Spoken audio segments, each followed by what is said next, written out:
Por el Grupo Parlamentario de Izquierda por la Independencia le corresponde el uso de la palabra a la senadora Bideguren.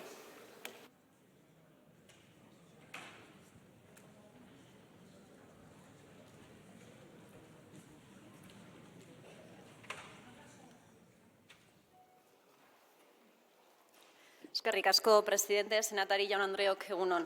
Martxoak 8ko ministroen kontseiluan Espainiako gobernuak pertsonen salerosketa eta esplotazioaren aurkako legearen aurre proiektua onartu zuen, ley de trata. Ekimen hau ulertzen dugu Europako zuzentarauak betetzera datorrela, baina uste dugun errealitatea ambizioz erantzutea bilatu beharko lukela.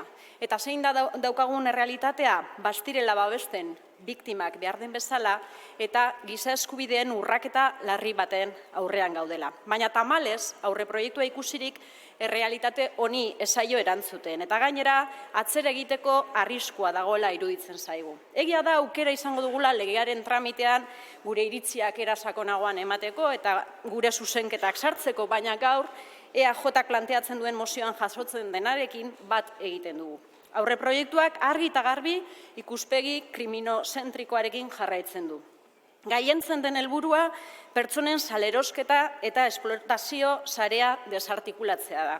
Eta bat egiten dugu helburu honekin, baina helburu honek besteak beste biktimak biktimizazio bikoitzara eramaten ditu. Guk argi daukagu biktima izaera eta pertsona moduan eskubideak izateko baldintza ezin dela izan denuntzia bat jartzea edota bide penaleko ikerketa batean parte hartzea eta galdetzen diogu geure buruari non geratu da sinesten dizut lema famatua. Eta aurre proiektua dagoen bezala atzerapausua dela iruditzen zaigu legeak biktima izaera aitortzea erakunde espezializatuen esku utzi beharrean polizien esku uzten duelako. Eta zentzu honetan adostutako transakzionala ere atzerapausua dela uste dugu lan honetan dabiltzan elkarte espezializatuak entzutea besterik ez dago. Berriro iruditzen zaigu barne ministeritzaren lehentasunak gailendu direla berdintasun ministeritzak lideratu beharko luken ikuspegi feministari.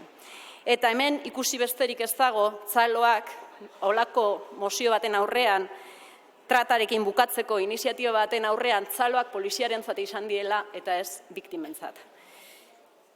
Amaitzeko, gogoratu nahiko nuke Europako Parlamentuan onartu berri den asilo paktu berriak ere, Euskal Herria Bilduk asko kritikatu duen paktu horrek ez duela mesederik egiten tratarekin bukatzeko. Pertsona zaurgarrienak emakume eta adintzikiko etorkinak dira eta beraz ikuspegi polizial eta penala harago badaude beste bide batzuk, adibidez asilo eskubidea edo berehalako kanporaketekin bukatzea eta denak dira beharrezkoak biktimak babesteko. Beste barik, eskerrik asko.